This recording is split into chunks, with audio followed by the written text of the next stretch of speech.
Camp Hope is the fastest growing community in Spokane. In just 9 months, this group of our neighbors experiencing homelessness has grown from 160 protesters in front of City Hall to a small village of over 600. I'm Gavin Cooley, host of Housing and Help, a homeless solutions series. We'll meet Shauti and Joseph, high school sweethearts since they were 15, have been living at Camp Hope since March of 2022. Shaunti has been a Spokane resident for more than a decade, and Joseph since 2019. After Shantee was diagnosed with cancer, they found themselves in dire straits with no income and no place to live. Okay, well, Shantee, I'm Gavin. Nice to meet you. Nice to meet you, Joseph. Nice to meet you guys. Nice to meet you. Thanks for taking the time. We're at Camp Hope, and you're living here right now. And how long have you been here? About what, a month? The end of March. Yeah, end of I March. was in the hospital, and he found Jules and set up here. And then I got out of the hospital and came after. So you're not just living here in Camp Hope, you've also been dealing with medical issues. Well, I landed here with the help of like Jules and stuff because that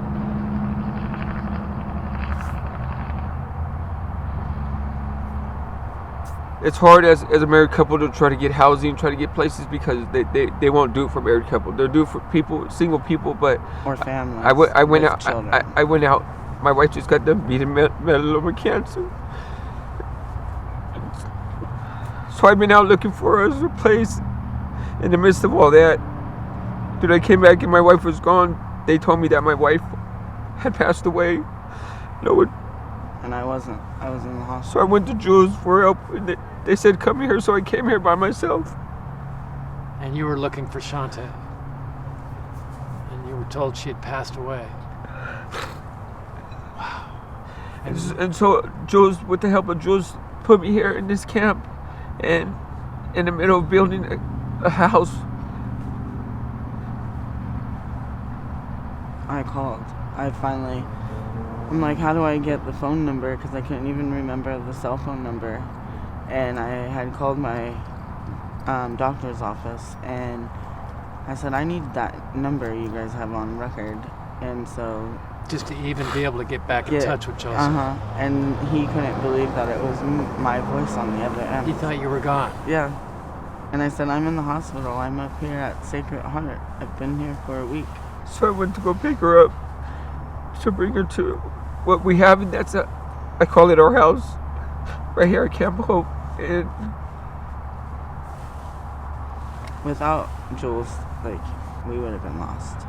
She's amazing. Yeah, we would have been. It just sucks. Before Camp Hope, Shantee, you were telling me you've been in Spokane for about 10 years or more? Yeah, I was in the medical field. I worked obscene amount of hours. She's a nurse. My shifts were 16 at the least to 48 hours. And I got sick with COVID, and I couldn't pay my rent. Wow. And that led to the homeless situation. Lost my car. Lost everything. I only had one more payment. Oh. And then I came back from COVID and I started working again, bought another car, but because of the eviction, you can't get another Once you had that apartment. eviction, you couldn't get into a new place. And this was all before the pandemic, before COVID was COVID. Yeah. And they diagnosed me with a severe kidney infection, borderline septic. So I went home on strong antibiotics, but I stayed sick for 2 more months. I mean, it was bad. While you were living outdoors? That we weren't homeless. You yet. weren't homeless. We didn't become homeless then until after I got shot. So I voluntarily worked at a car wash, and he wound up getting shot. So I was trying to make ends meet. So at your work, you were shot. Yeah. To keep ends meet, so that way I could provide for my wife, keep a place over our head. Well, at my job, it's self-serve car wash right here on Spokane. Trenton Best. It's a 24-hour car wash, and I volunteered to do a lady's car. She came back later on that day demanding her keys, which is no problem. And I got ADHD, so I was like, okay, hold on. And I didn't move fast enough, man. She went back to her car and grabbed the pistol. They came back and shot me. That's what put us here on the street, man. She had it to the back of his head, and I grabbed the gun. And in the scuffle, he got shot in the lower abdomen, which severed his carotid artery. So he died twice in my hands. Wow. And I brought him back, and he was barely hanging on when they pulled out in the ambulance. You were with him when he was shot? I just so happened to pull in. We were in, this is my high school sweetheart. Like, this is my first boyfriend. I met him when I was 15. I'm 38 now. Where did you go to high school? In California. California. That's where we're originally from, is California. Yeah, but I graduated from Willow Park High School in Apple Valley. I graduated from Victor Valley. Yeah. So he, and we had a son that died from SIDS when I was 18. So to have to try and bring Dad back too, I wasn't gonna fail. And he's here now. I'm I don't know. Anybody that, when you love somebody, you just don't stop loving them. It just, I wanted everything back when he died. I didn't care. I wanted all the bad, as long as it was something. And so being out here, the worst has happened already. It doesn't get worse. But it hurts to hear the judgment, to hear, to ask for help. That takes a lot. When I've never used the system. I've paid my taxes my whole life. I haven't either. To go to DSHS and for them to just tell you, no, we don't have nothing. It was more or less, because I'm covered from head to toe in tattoos. That's what I do. I'm a tattoo artist. And so they're talking to my wife, helping her. This is just recently. And then when they see me approach, 'cause I got tattoos all over, man, And when they see me approach, they're like, oh, no, I'm sorry, we can't help you. You're homeless, and you got, no, I'm sorry, we can't help. So immediately, I know I'm being judged. Because if you're helping my wife, and now you see me approach my wife, now the whole thing just switched and say, I can't help you. They were going to help her. But then I get judged everywhere I go. Can I take my tattoos off so I don't get judged? Damn it, I would. Right. What do you... This has been an improvement over the situation you had, but you have hopes and dreams going forward. Yeah, I'm gonna have my house with my garden and my new car again, and I'm gonna go back to school and I'm gonna work again. I'm not. This is a minor setback I see in my way, because I still have my wife, so you really ain't took nothing from me. No, and if anything, it's humbling. It's humbling. Yeah. It lets me know that when I'm inside somewhere, there's still people out here. And everybody needs not a hand out, just a hand up. It's so funny because my wife... You see a lot of people just looking for that. Yeah. A lot. Just looking for that to get to the next... get over the fact that you had an eviction and you can't... You need to be able to get a hand up to get that apartment again. But there are some of them that don't want to do things. But you can't say that we're all like that. It's not... I've never given a chance for nothing. And all I've asked for is one chance in life. And so by me proving myself, you can ask Jules, I take a rake and a broom with me everywhere, because I want people to, and so you could call it homeless, you can call it whatever you want, but no matter where we go, I go to the grocery store, liquor store. We walk even and pick up trash. And I walk and everywhere. I pick up trash around everywhere, because I want not just us, I want everybody to look good, man. And by me cleaning the streets out here and picking up and everything, they say how the outside of your place is how the inside is. So I want it to look good for all of us, just not ourselves, and people still like I don't get it. I don't get it how people can be so raw and so. Jeez, man, we're all human. Treat us as we are. Yeah. And you see a lot of people in your situation here in Camp Hope where they're looking for that hand up to they get just to want the next lot they level. just want help, just like we all do want help. From a woman's perspective, a lot of the ladies, they've lost their children, which personally I know what it's like to lose a child, but I didn't choose that for me. So losing a child, yeah, I would lose. I did. I didn't know what to do. I've never been the same since that morning. I could imagine what it's like to actually have living children that you have had stripped from you. Taken away from you. They've lost their minds. Their mothers. And they haven't had proper guidance even by their significant other, the protector, you know. And they don't know how to stand on their own 2 feet. There should be something out there to help strengthen and give them their self-worth back, because they're gone. So it's not just the apartment, it's that sense of self-worth and You being able lose to it. Yeah, do I for mean, this yourself. is a knockdown, drag out. This is a war field out here. And people don't fight only over bread. It's socks, it's blankets, it's headbands, it's, you know, like, it's serious. So this is not where we should be. We should be moving people towards something permanent. This girl was explaining to my wife the other day. She was telling her story, and she says, look, that she got raped and stripped of her vulnerable, whatever. And she looked at my wife and she says, all I want to do is just buy myself back, man. I just want myself back. Wow. That's all we want, is our lives back, man. We don't want this, you know what I mean? But for us to get together and do this, it's amazing. It's amazing. It's gonna take a lot to change the mindset of a lot of people out here. And it's only because the world's given up on them. Yep. And the world's given up on us. But like I tell my husband, we can't give up on each other.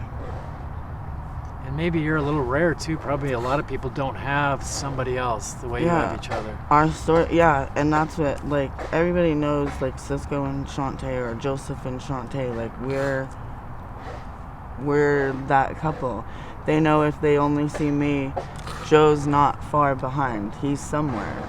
Right. So, and they'll tell you our story doesn't exist anymore.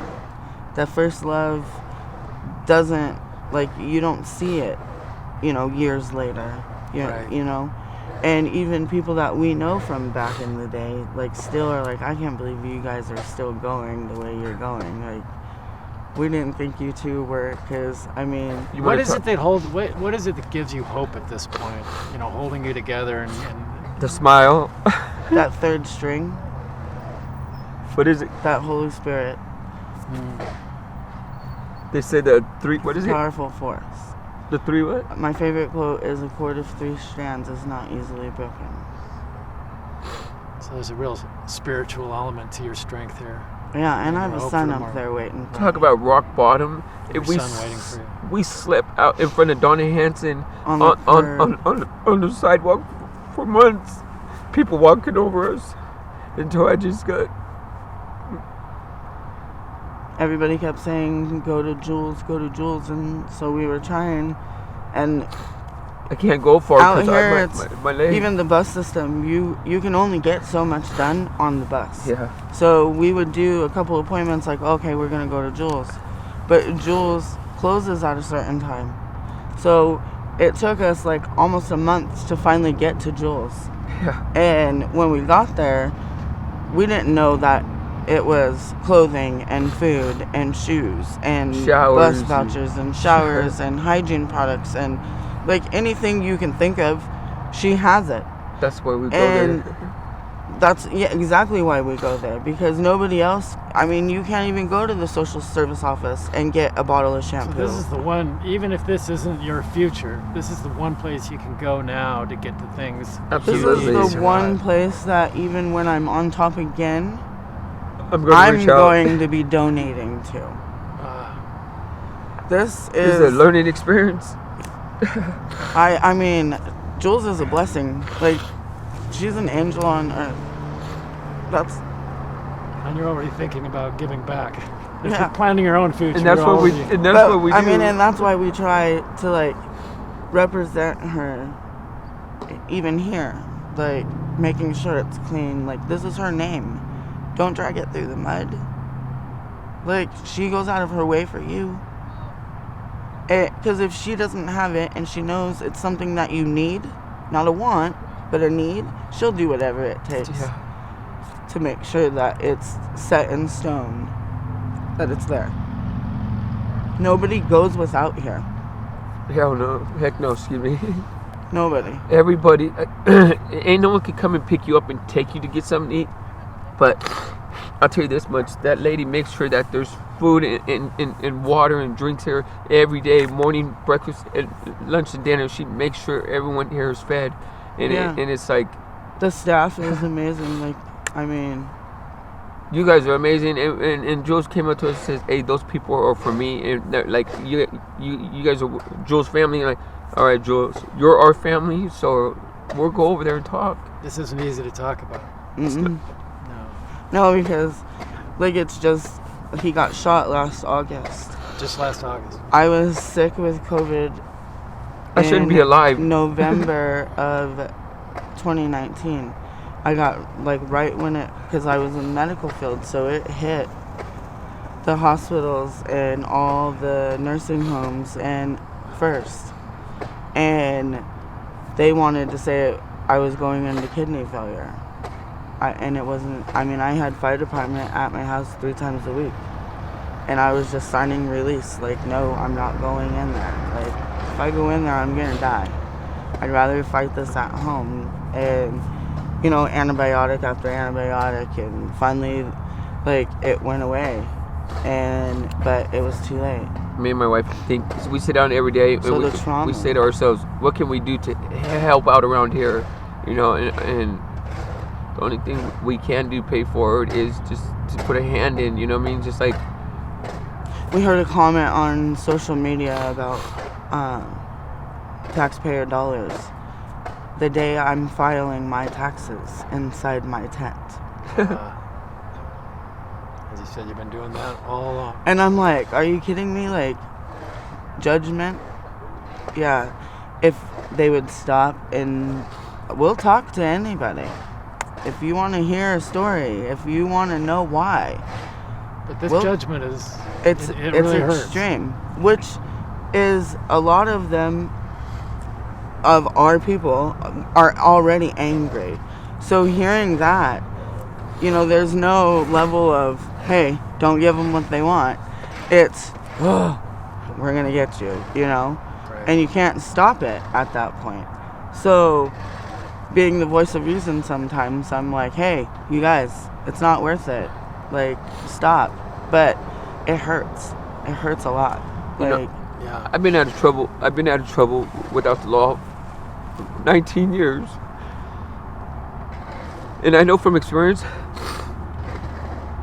leaving us in a situation of boredom, they have to stay busy. we look for stuff to do. And if there's nothing to do with the criminal mind, what do? We get in trouble. You know what I mean? And I try to tell people, listen, if I can do it, listen, go pull some weeds, do something to put a smile on someone's face. Mm-hmm. You know, if not, if as in myself, as an ex-criminal, I'm gonna tell you this much, that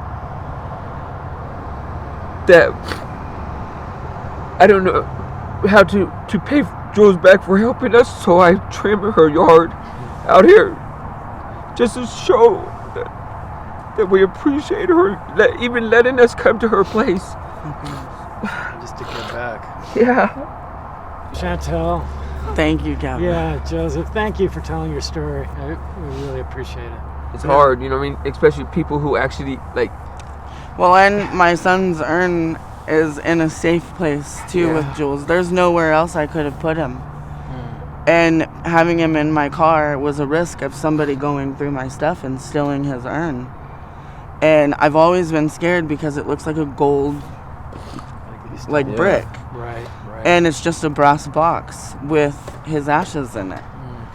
So somebody to steal that, I would have been done. This matters. That they would have washed me out. I would have went with, and no. So that saves my mindset a lot. One thing alone. Yeah. Yep. Thank you, Shantee.